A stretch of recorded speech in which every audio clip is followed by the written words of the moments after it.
muy satisfecho por el cariño de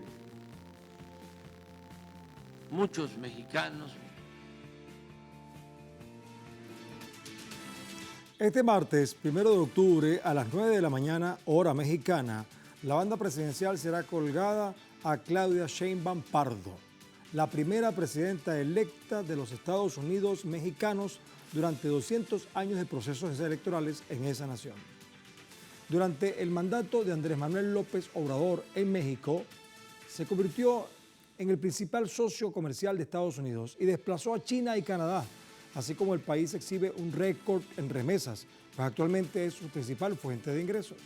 Hoy aconteció la última rueda de prensa mañanera del hasta hoy presidente López Obrador. Se trató de la conferencia número 1438 en sus 6 años de gobierno. Por cierto, la primera mañanera de Claudia Sheinbaum como mandataria se realizará pasado mañana, este miércoles 2 de octubre, en el horario habitual de la conferencia presidencial. Bueno, es el último día de Andrés Manuel López Obrador como presidente de México, en un periodo presidencial donde millones de personas lograron salir de la pobreza. Se trata de un legado donde López Obrador transformó su nación más que ningún otro líder en la historia reciente del país. Conocido como el líder del pueblo, el presidente saliente se ha enfocado en mejorar las condiciones sociales del sector comúnmente ignorado por los gobiernos derechistas. El presidente Andrés Manuel López Obrador, o AMLO, como se le conoce también, se convirtió en un orgullo para un gran sector de la población, retirándose de la presidencia con índices de aprobación superiores al 60%, lo cual vamos a revisar más adelante. Pero antes vamos a recordarles que a través de estas redes sociales, especialmente en nuestra cuenta Telesur TV en Telegram, a lo largo del día hemos sondeado la opinión de nuestros usuarios sobre el tema de hoy. Algunos de ustedes quizás ya han participado respondiendo a la pregunta que les hicimos al respecto, pero vamos a recordarla para que participen otras personas. Vamos a mostrarla ahí. Claudia Sheinbaum asume la jefatura del gobierno mexicano, continuando la cuarta transformación, o la 4T, liderada por Andrés Manuel López Obrador. Ahora, ¿cuál es el principal desafío para la primera mujer presidenta de México? Bueno, una opción es combatir la narcopolítica. Otra es relaciones armoniosas con Estados Unidos y Canadá. 3, profundizar la integración latinoamericana. 4, justicia y reparación por desapariciones forzadas. Recuerden ustedes los estudiantes de Ayotzinapa. Y 5, materializar el segundo piso de la cuarta transformación, la 4T. Si no has participado, bueno, puedes hacerlo ahora porque más adelante vamos a revisar y asociaremos todas las respuestas para evaluar las tendencias que ustedes están creando al respecto. Ustedes saben que nosotros siempre buscamos a alguien que nos ayude a entender mejor las cosas, sobre todo si está cerca de la noticia. Y es por eso que vamos a conversar con Gennady Montoya, que es politólogo por la Universidad de La Habana y miembro del Movimiento Mexicano de Solidaridad con Cuba. Nos acompaña de la Ciudad de México, vamos a hablar por teléfono con él. ¿Cómo estás, Gennady? ¿Qué tal, Guillermo? Muy buenas noches. Un saludo para ti y para todo el auditorio de Telesur. Sí, me han dicho que tienes muchos amigos por acá en Venezuela. Bienvenido entonces al programa El Mundo desde el Sur. Bueno, mira, ¿cómo percibes entonces, aparte del 60% de popularidad y los índices macroeconómicos, pero objetivamente, si pones en una balanza las cosas buenas y las cosas no tan buenas, porque ningún presidente, ningún líder sale con todos los laureles, siempre queda algo pendiente, ¿verdad? Entonces me gustaría que tú indicaras qué observas de los logros y qué observas también de lo que faltó por hacer. Claro, Guillermo, por supuesto que nadie después de 6 años de gobierno queda satisfecho y cubriendo todas las necesidades de un país tan grande como el de México, ¿no? En especial después de haber vivido 30 años o 32 años de un modelo neoliberal sumamente crudo, en donde Andrés Manuel, cabe mencionar, pues tuvo la mala suerte y la mala fortuna de que se le robó esa elección en 2006. Y ante esto, pues obviamente se incrementó que la política neoliberal fue más salvaje contra la población mexicana.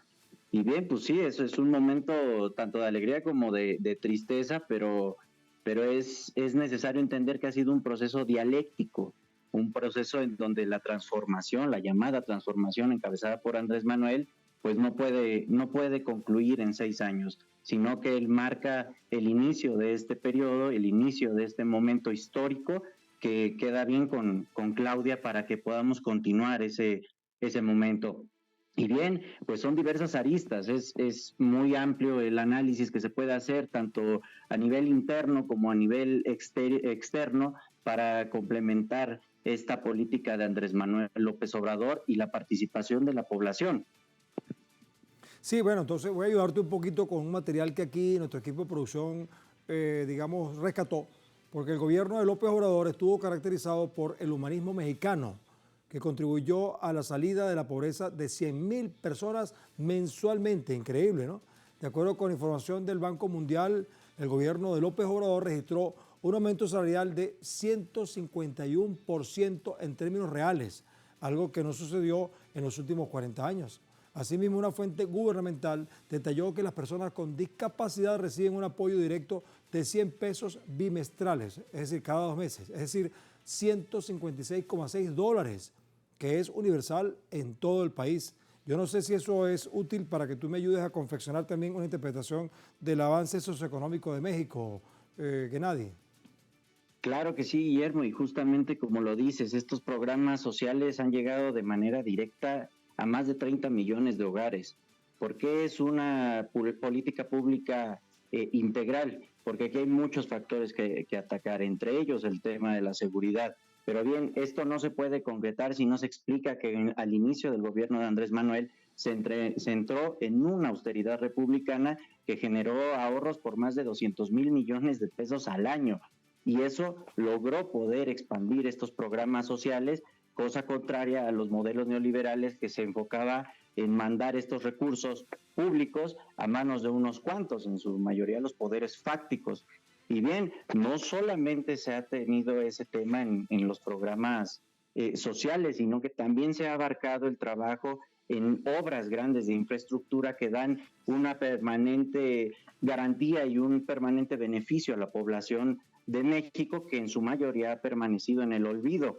Asimismo, también es importante recalcar que durante estos 6 años, pues 3 los vivimos en pandemia, y aún así México tuvo la reducción de la pobreza, como bien lo mencionaste, y quiero abonar que son más de 5 millones de personas que dejaron de ser pobres. Así es. Bueno, ya te estamos viendo en pantalla, qué bueno, un ratico, de repente nuestro equipo lo va a volver a mostrar. Pero vamos a ver algunos detalles también de los logros más importantes del presidente saliente, Andrés Manuel López Obrador. En su gestión se ha centrado en combatir la corrupción. Su lucha contra esta crisis, considerada el mayor problema del país, ha permitido destinar recursos a programas sociales que se traducen en 2.700.000 millones de pesos destinados a los más necesitados. El mandatario nacional también ha promovido la creación de infraestructuras con el propósito de modernizar el país e impulsar la economía nacional. Ahí estamos viendo, por ejemplo, el Tren Maya, el famoso Tren Maya. A esto se le suman las mejoras en el sector salud con la creación del programa IMSS Bienestar, cuyo objetivo es tener médicos generales de lunes a domingo en 11,000 centros de salud y especialistas en 635 hospitales, mientras que otro de sus logros ha sido mantener una relación diplomática con Estados Unidos en términos de respeto, por lo menos de médicos hacia Estados Unidos. ¿Qué puedes agregar al respecto, Gennady?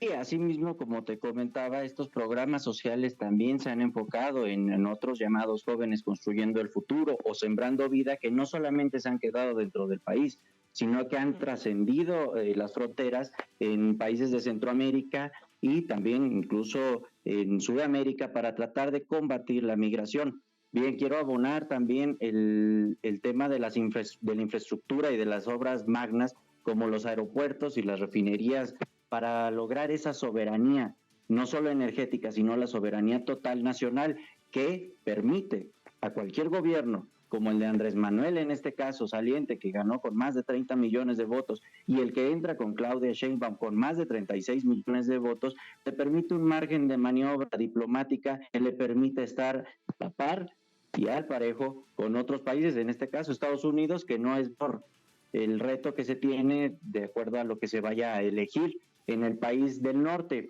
Claro que sí, en el aspecto diplomático, pues se ha respetado la doctrina Estrada y se caminó en esa sintonía de no tener injerencia en los asuntos internos del país. Se impulsó la propuesta de un plan de autosuficiencia sanitaria a raíz de lo del tema de la pandemia y una escuela regional de riesgos sanitarios. Se han tenido acciones contundentes diplomáticamente que, como te digo hace unos minutos, se enfoca en rescatar la soberanía nacional del país y así poder ser punta de lanza en la región para que podamos tener ese respeto irrestricto e inalienable que tiene la nación y además poder compartir, poder abonar y poder aportar a la creación de un mundo multipolar. Gennady, en pocas palabras, escúchame, en pocas palabras, brevemente, porque sí, claro. me queda poco tiempo para este primer bloque. ¿Tú puedes decir que Andrés Manuel López Obrador es socialista o es progresista? ¿Y por qué logró en 6 años lo que no hicieron los de la derecha en muchos años? Podemos caminar en una política progresista, hablar de socialismo, ahora no se han dado las condiciones y ha logrado bastante por tener claros los objetivos. Y el objetivo es poder apoyar al pueblo y aplicar políticas anticorrupción y asimismo la austeridad republicana que, como mencionaba al inicio, ha podido llegar a más personas y poder beneficiarlas para que no queden en manos de unos cuantos, entre ellos los poderes fácticos, que sabemos son muy importantes en el aspecto de que tienen interferencia e influencia para poder conducir cualquier política de cualquier país, cualquier estado. Vamos a ver esto acá. El gobierno de Andrés Manuel López Obrador deja una consolidada popularidad gracias a su trabajo en el frente político, en un país que acostumbraba a repudiar a líderes señaladores de traidores. Hacemos un repaso por las encuestas, que es solo una pequeña muestra de lo complacido que están los mexicanos por las gestiones de este gobierno del líder de Morena, de Regeneración Nacional. De acuerdo al sondeo, sus 6 años de gobierno estuvieron enfocados en temas de derechos de las mujeres, economía, así como empleos y salarios, los cuales obtuvieron por arriba de 50% de opiniones favorables. La promesa de Obrador de hacer la cuarta transformación histórica de México coincidió con 41% de la población que afirmó ver un cambio notable, mientras que 21% coincidió con ver algunos cambios. Finalmente, el presidente saliente obtuvo un puntaje de 7 en la escala del 1 al 10. Diríamos que sacó buena nota, ¿no? Bueno, muchas gracias, Gennady. Muy bien. Mucho y quisiera también terminar con esto. No genera ningún endeudamiento con algún organismo internacional como el Fondo Monetario Internacional, que fue lo que mantuvo la moneda, el peso mexicano fortalecido y estable a nivel mundial. Eso quiere decir que es una agenda progresista y seguiremos construyéndolo. Muchas gracias, Gennady Montoya, politólogo desde México. Muchas gracias por acompañarnos. Será hasta la próxima. Gracias. Bien, vamos a despedir esta primera parte. Ya saben, entonces, recuerden que tienen aún la oportunidad de participar en la encuesta que hemos publicado en nuestras redes sociales, especialmente en Telegram, Telesur TV, y aquí está el código QR para que busquen ahí la pregunta y las opciones para que veamos al final las tendencias que ustedes están manejando.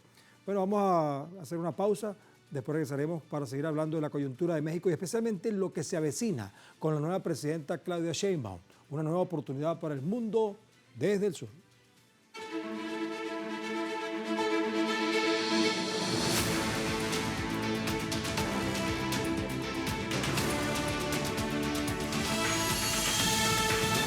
Bueno, continuamos con el mundo desde el sur, ahondemos un poco en el futuro de la nación, quién es Claudia Sheinbaum, hacia dónde apunta su gobierno, qué expectativas hay sobre relaciones internacionales, diplomáticas, integración, asociaciones estratégicas con Estados Unidos y otros países, los migrantes, el narcotráfico, pero claro, todas estas cosas son muchas, pero a lo mejor vamos a aprovechar con la capacidad de síntesis de nuestro nuevo invitado desde Ciudad de México, Pedro Miguel, analista y periodista, articulista del diario mexicano La Jornada, prestigioso medio. Bueno, colega, en síntesis, todas esas preguntas, una respuesta.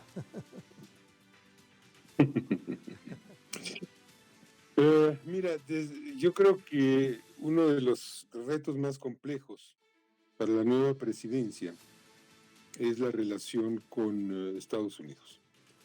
Porque no por México, sino porque Estados Unidos está en un proceso de descomposición muy acelerado. Es decir, sea cual sea el resultado de la próxima elección presidencial, lo único que se puede augurar es más descomposición. más desintegración, más ruptura de los consensos tradicionales que han mantenido la institucionalidad política de ese país y la proyección de los conflictos estadounidenses en México.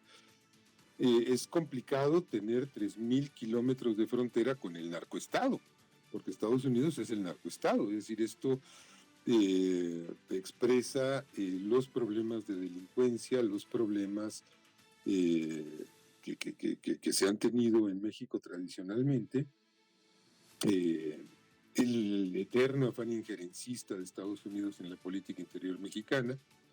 Bueno, ahí se va a tener que hilar muy delgado y trabajar con mucha precaución, con mucha inteligencia, con mucha imaginación, porque es una relación a la que estamos condenados de manera irremediable, es decir, hay una integración económica de hecho, hay una vecindad inevitable, no, México no se puede mudar a otro continente o a otra región de América, que sería lo deseable, pero no hay manera de evitar eso, ¿no?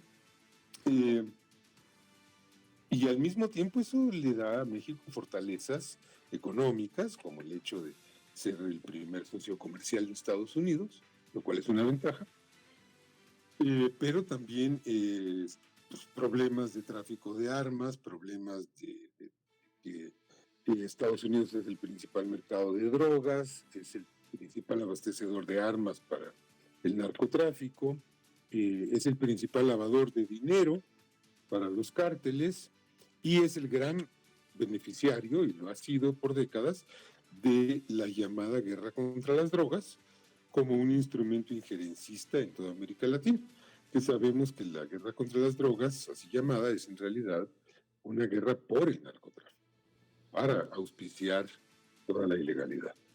Oye, Creo que esto es lo más grave, ¿no? sí, Lo Pedro, más de verdad que preocupante. estoy agradecido por tu enfoque porque se sale de la narrativa convencional, es decir, que México es el narcoestado, que México es el culpable de todo esto, y tú has puesto las cosas, las cartas sobre la mesa. El que está demandando droga es Estados Unidos, el que está entregando las armas para el narcotráfico es Estados Unidos. El que tiene la crisis es Estados Unidos. El problema está entonces, según lo que tú me acabas de decir, es que el desafío para México es la crisis de Estados Unidos. Pero como es costumbre, el Centro Estratégico Latinoamericano de Geopolítica, mejor conocido como CELAG, con G al final, hizo un estudio social en torno a la toma de posesión de Claudia Sheinbaum. Vamos a ver el panorama que ellos plantean. En cuanto a las expectativas de cara al inicio del sexenio de la alta funcionaria, 60% de los encuestados perciben que será un periodo de transformación. Bueno, estamos hablando de la cuarta transformación, ¿no? 25% afirma que reinará la esperanza. 7% asegura que será un tiempo de renovación, mientras que apenas un 4% opina que será de incertidumbre, 3% de moderación y un 1% de decepción. Oye, Pedro, parece que hay mucho optimismo en el pueblo, ¿no? ¿Qué crees tú? ¿Tú tienes el mismo optimismo? Sí, claro. Sí, porque, a ver, Claudia Sheinbaum, es que en realidad hay un cambio de gobierno, pero no un cambio de paradigma ni un cambio de proyecto político. Claudia Sheinbaum y Andrés Manuel López Obrador pertenecen al mismo movimiento, a la misma tradición histórica, a las mismas corrientes de pensamiento, han sido compañeros de lucha, han trabajado juntos muchos años. No hay, mira, no hay ni una sucesión en la que un partido reemplace a otro, ni siquiera un asunto de pleitos internos en un mismo partido, porque eso no existe. Eh, y por lo tanto no existe esta tradición que se da en casi todos los países de que el nuevo gobernante tiene que marcar distancia con respecto a su antecesor para hacerse un espacio político. El rey ha muerto, viva el rey, ¿no? Esto no está ocurriendo en México y es una situación muy inédita, me atrevo a decir que en la historia universal, porque siempre un cambio de gobierno casi siempre implica una confrontación en mayor o menor medida entre el que se va y el que llega. Claro, Pedro, Esto, en México no ocurre. Sería absurdo también pensar que Claudia Sheinbaum iba a apostar a un distanciamiento de la imagen de Andrés Manuel López Obrador cuando todos vemos que tiene 60% de popularidad después de 6 años. O sea que lo mejor era seguir adelante con esa buena imagen. Ahora veamos qué dice justamente el Centro Estratégico Latinoamericano de Geopolítica en estas encuestas en torno a los retos que enfrentará el periodo presidencial de Claudia Sheinbaum. Vamos a ver qué dice aquí. Según el estudio, la lucha contra la inseguridad es uno de los principales desafíos con 35,6%. Por su parte, terminar con la corrupción, 26,8%. Mejorar la economía, 14,1%, mientras que mejorar el sistema de salud tiene 12,7% y el sistema educativo 9,6%. Y ahí no está una interrogante que todos tenemos, qué pasó con los muchachos de Ayotzinapa, qué pasó con los narcotraficantes, qué pasó con algunos elementos que están todavía, como quien dice, en expectativa. Pedro. Bueno, antes de eso querría retomar esto que tú hablas de que Claudia Sheinbaum no cometería el desatino, digamos, como de distanciarse de López Obrador cuando éste tiene un 60 o 70% de aprobación, porque sería una cuestión de imagen. No es una cuestión de imagen, es una cuestión de convicciones. Es que hay la pertenencia a las mismas ideas y a los mismos proyectos. Ahora, a ver, ¿cuáles son las prioridades? Yo decía, la principal prioridad es gestionar la relación con Estados Unidos, porque de esa relación depende en gran medida el que se puedan resolver asuntos de seguridad. El que se pueda resolver el caso Ayotzinapa, fíjate tú, pues Estados Unidos tiene a posibles responsables de la atrocidad de Ayotzinapa en calidad de testigos protegidos y no los quiere extraditar. Israel, que es un municipio de Estados Unidos, tiene protegido al que fue director de la Policía de Investigaciones en el sexenio pasado, que fue un gran falsificador de pruebas en el caso Ayotzinapa y uno de los inventores de una teoría oficial para resolver, entre 14 comillas, el caso de manera rápida y sin grandes consecuencias políticas. Entonces, todos los asuntos pasan por allí. Desde luego se tiene que avanzar en el fortalecimiento y más bien la creación de un sistema de salud que se empezó ya a echar los cimientos en este sexenio. Se tiene que avanzar en el sistema educativo. Un desafío en ambos es federalizar, porque los gobiernos neoliberales descuartizaron el sistema de salud y el sistema educativo, lo entregaron a los estados para crear así oportunidades de negocio en las escuelas y en los hospitales, para repartir contratos corruptos a proveedores privados. Se tiene que volver a la federación para que estos sistemas puedan funcionar como deben funcionar. Claro, Pedro, hay muchas cosas seguramente que... Hay un... No, disculpa, hay muchas cosas que... Ajá, sí, termina tú, pues, discúlpame, sí, disculpa. Adelante. Mira, tenemos un desafío energético. Se tiene que duplicar prácticamente la generación de electricidad para reactivar el campo, porque necesitamos hidratar el campo. Se tiene que satisfacer las demandas de la relocalización. Se tiene que estabilizar la red. Esto es un desafío importante, avanzar en lo energético, y se tiene que hacer con nuevas tecnologías para asumir la transición energética e ir dejando los combustibles fósiles. Este es un desafío importante. Yo creo que se va a lograr sin grandes problemas.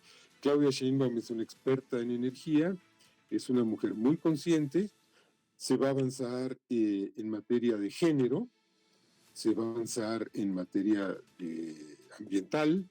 Creo que aquí va a haber acentos que no estaban en la primera etapa de la Cuarta Transformación, porque la Cuarta Transformación tenía como prioridades absolutas recuperar los salarios, recuperar la soberanía nacional, recuperar las empresas eléctrica y petrolera del sector público que se recibieron hechas pedazos.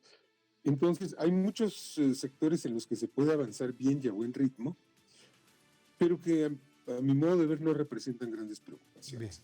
Bien. La economía va bien, es sólida.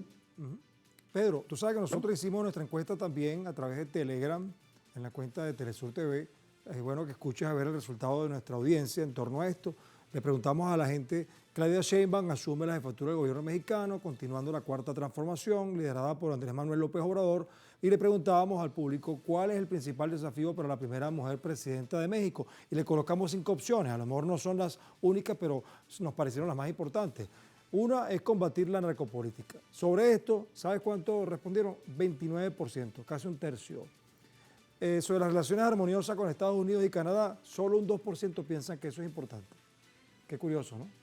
36% piensa que profundizar la integración latinoamericana es más importante, más de un tercio. Sobre la justicia y reparación por desapariciones forzadas, 5%, fíjate, qué curioso, ¿no? Y 28% materializar el segundo piso de la cuarta transformación. Ahí te dejo esas encuestas. Puedes buscarla tú mismo en Telegram, en nuestra cuenta de Telesur TV, para que examines cuántos participaron y las visualizaciones que hubo. Gracias, Pedro Miguel, de Jornada. Muy amable, ¿verdad? Fue muy útil tu participación. Qué bueno, hasta luego. Hasta luego. Oye, qué interesante, Pedro Miguel. Tiene un enfoque, digamos, más amplio y más profundo. Me encantó haberlo entrevistado. Vamos a hacer una conclusión nuestra acá, humildemente. México es uno de los países de Latinoamérica con más historia de rebeldía, lucha, identidad y dignidad. Por supuesto, como le ha pasado a la mayoría de los territorios del continente y de incontables espacios en el resto del planeta, ha sufrido la invasión, despojos y avasallamiento impuestos por el capitalismo salvaje que tiene su asiento, como hemos visto, en Estados Unidos. Un vecino indeseable para cualquier nación, pero al mismo tiempo un desafío que México está logrando descifrar en esta nueva etapa, como pudimos haber apreciado. El segundo piso de la cuarta transformación, que ahora está asumiendo la primera presidenta de México, se convierte en un esperanzador símbolo de que existe una reserva moral muy poderosa en esa nación, que a pesar de estar muy cerca de los Estados Unidos, cree mucho en su fuerza transformadora, como la que también muestran otros pueblos de Latinoamérica que están impulsando interesantes cambios para el mundo desde el sur.